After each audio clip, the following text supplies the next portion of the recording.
All right, today we're going to go over the answers to the Unit 2 study guide, which is about biochemistry. So number 1 says, which of the following makes up a molecule of water? And if you recall, the chemical formula for water is H2O, meaning that it has 2 atoms of hydrogen and 1 atom of oxygen. So that means the answer to number 1 is D. Number 2 says, what kind of atoms are bonded to carbon atoms in the molecule shown in figure 2.1? So let's look at our carbon atoms. Our carbon atoms are here, here, and here. They have different things bonded to them, including hydrogen, nitrogen, and oxygen. So there's 3 different types of atoms that are bonded to that carbon. And again, that's hydrogen, oxygen, and nitrogen, which means that our answer is C. And in number 3, it says in chemical reactions, atoms are blank. So when a chemical reaction happens, atoms are not created or destroyed, because matter is not created or destroyed, but you can rearrange atoms to make a lot of different things. So the answer to this question is C, rearranged. Both numbers 4 and 5 on your paper refer to the picture here, so we'll look at that. Number 4 says, what type of bonds, which are shown by these dotted lines, hold together the water molecules in the picture above? So remember, a water molecule is one of these. It's made of an oxygen, which is red, and the 2 white hydrogens. And so those atoms are held together by covalent bonds, but water molecules are attracted to each other because they have weak electromagnetic forces that are causing that attraction. Oxygens have a slight negative charge, hydrogens have a slight positive charge, and they're weakly attracted to each other and briefly held together by hydrogen bonds. And then number 5 says, what property is shown in the picture above? And so anytime you have water molecules sticking to other water molecules, we call that cohesion, which is B. Next, we're going to talk about pH. So number 6 says a substance with a pH of 6 is called a blank. And if you remember the acidity scale or basicity scale, if you have something that is 7, that is neutral. Anything below 7 is an acid, and anything above 7 is a base, which means if something has a pH of 6, it is an acid, so that's letter A. Number 7 says that solutions that have more OH ions or hydroxide ions than hydrogen ions are, and if you recall, things that have hydroxide ions are bases, things that have more hydrogen ions are acids, and things that have an equal number of hydroxide and hydrogen atoms are neutral. So the answer to this one is C. Number 8, organic molecules. Which of the following is not a function of proteins? So if you remember, proteins can be structural. A lot of our body is made of proteins.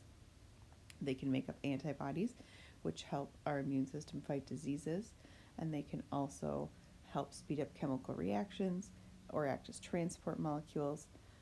But proteins do not store and transmit genetic information. So the answer to 8 is A. And then number 9 says proteins are polymers formed from, if you remember what proteins are made of, the monomer of a protein is amino acids, so that's B.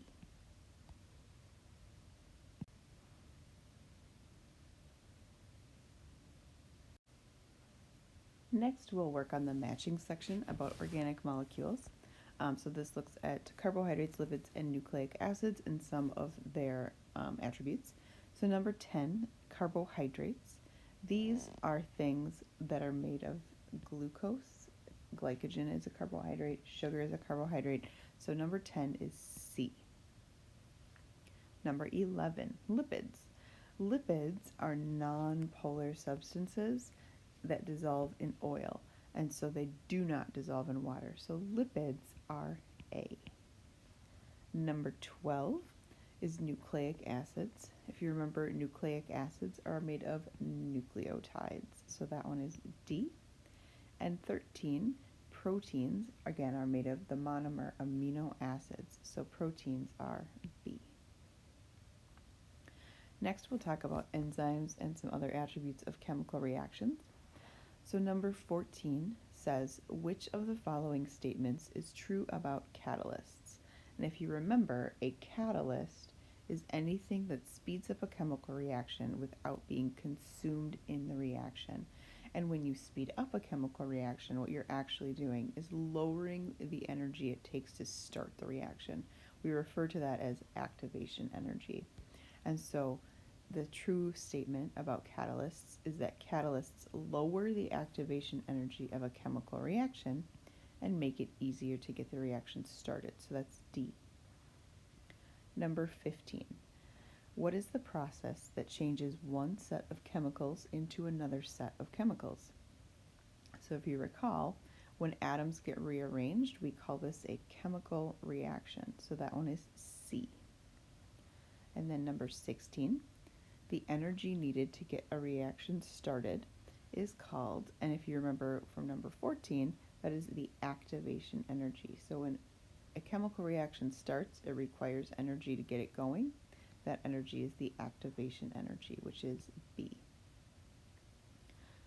Number 17, identify the reactants shown here. So we have a chemical equation, right? So we have the beginning of the reaction, which is here, the progress of the reaction, which is shown by the arrow, and then the result of the reaction is here. So the reactants are what you start with, and the products are what you end with. And so in this instance, the reactants are carbon dioxide and water, which is B. And finally, number 18 says when hydrogen and oxygen combine to form water, water is, and in this instance, water is the product, right? Because it's what you get after you combine hydrogen and oxygen. So number 18 is A. Numbers 19 and 20 are going to give us some opportunities to interpret some graphs. So number 19 says, which of the following diagrams correctly shows the reaction pathway of a reaction that absorbs energy?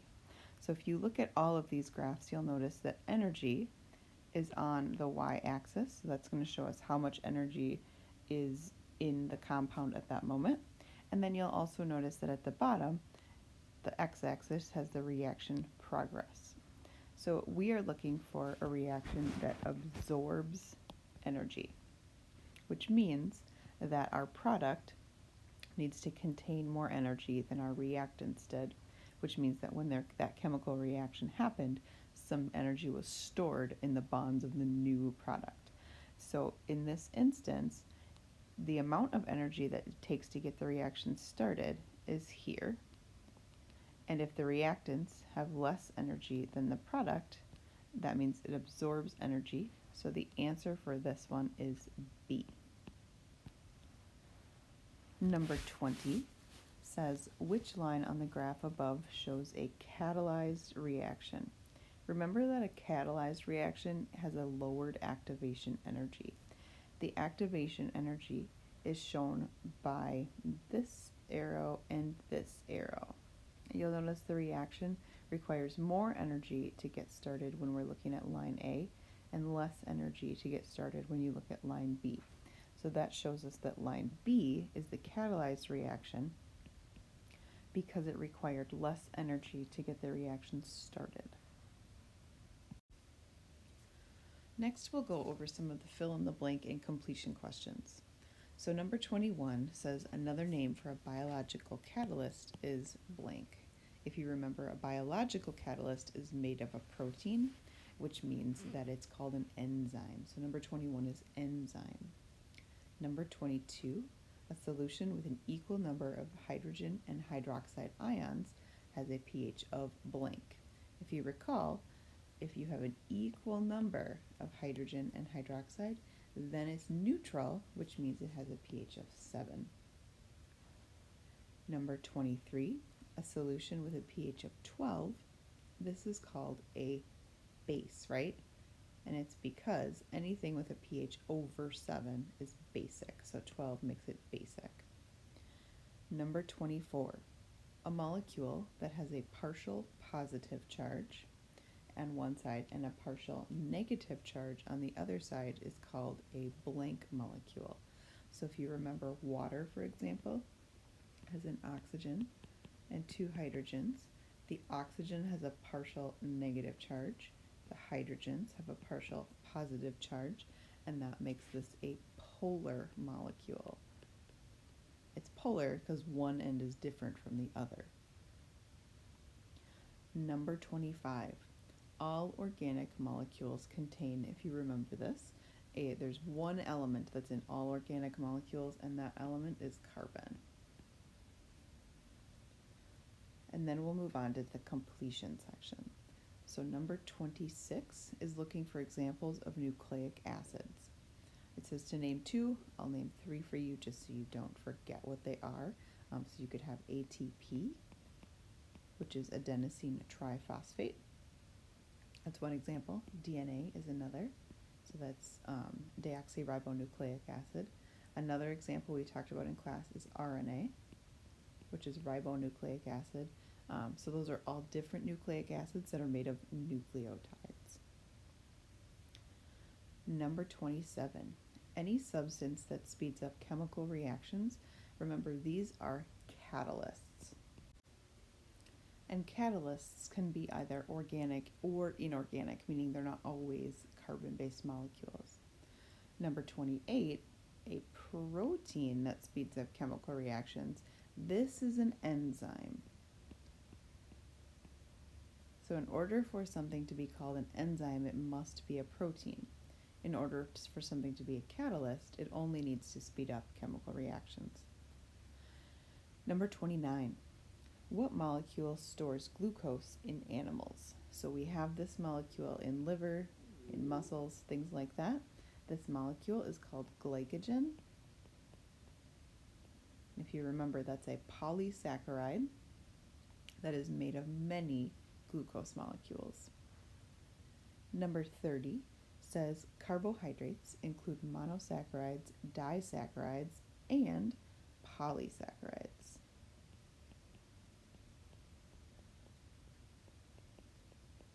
Polysaccharides, if you recall, are made of many sugar molecules. They can be very large and very long and include things like glycogen from number 29, but also things like starch or cellulose, which are both found in plants frequently. Number 31 says blank includes cholesterol, fats, waxes, and oils. So those are all members of the lipid family. They're all non-polar molecules, and often they can store energy, but cholesterols can also carry information as hormones. Number 32, highlight the molecule below that is not a monomer.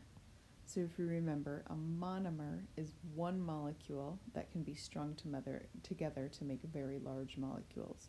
So glucose is the monomer of carbohydrates oftentimes, and it can be used to make really large molecules like glycogen. Nucleotides are the monomer of nucleic acids, and they can be strung together to make things like DNA, RNA, and ATP. And amino acids are the monomer of proteins. So all 3 of these are monomers, which means that protein is the only one that is not a monomer and is in fact a polymer. So protein is the answer to this question. For numbers 33 through 37, we're going to look at a little more graph interpretation. So there's 2 different graphs here. One of them shows a reaction that releases energy. Sometimes we call those exergonic or exothermic reactions. And the other shows an endergonic or endothermic reaction that absorbs energy. Number 33 says, where are the reactants located? So if you remember, in a chemical reaction, the reactants are always where you start. So reactants in both graphs are represented by letter A. Number 34, where are the products located? If you remember, products are what you finish with when you have a chemical reaction. So letter B in both graphs is the products. Number 35 says which graph shows an endergonic reaction? If you remember, endergonic reactions, also called endothermic reactions, absorb energy, which means that the products have more energy stored in them than the reactants did. And so for this one, we have to say it's graph 2 because energy was absorbed by the products. Number 36, which graph shows a reaction in which energy is released? So this is an exothermic or exergonic reaction. Here the products store a lower amount of energy or less energy than what you started with. And so for this one, it has to be graph 1 because energy went down overall. And number 37 says which letter represents the activation energy for each reaction. So remember, activation energy is the amount of energy it takes for a reaction to get started. So for the graph 1, the amount of reaction it took to get started was here, and for graph 2, it's here. So letter C always represents the activation energy. Finally, the last 2 pages are looking at organic molecules where you're going to identify the image. So for number 38, we're looking for a saturated lipid.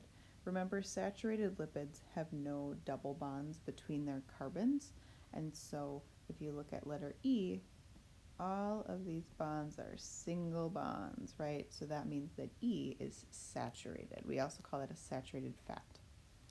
Number 39 is looking for an unsaturated lipid.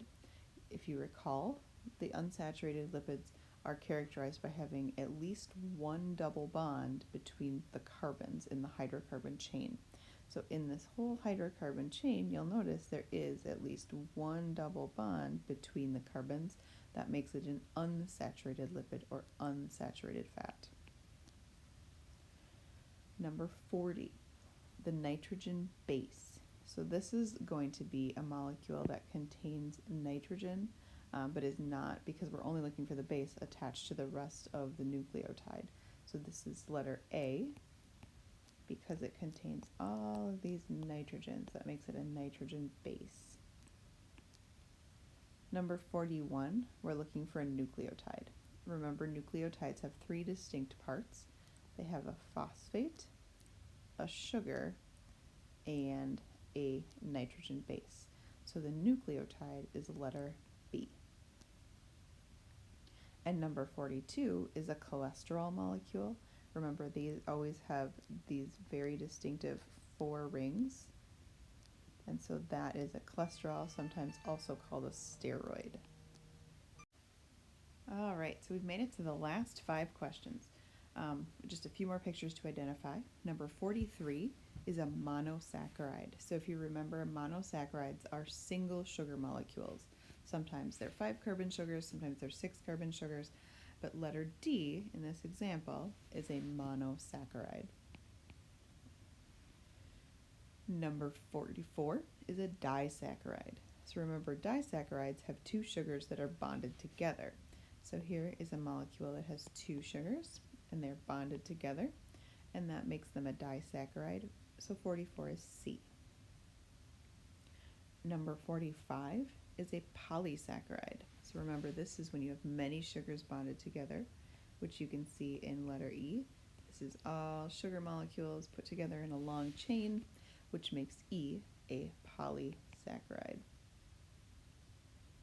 And then amino acid is the next one. Remember, amino acids always have an amine, which is a nitrogen and 2 hydrogens. And then they also have the COOH group. And then whatever the R group is determines specifically what amino acid it is. So amino acid is A. And then number 46 is protein. Remember, proteins are long chains of amino acids. So if you have an amino acid chain like we see here, you have a protein.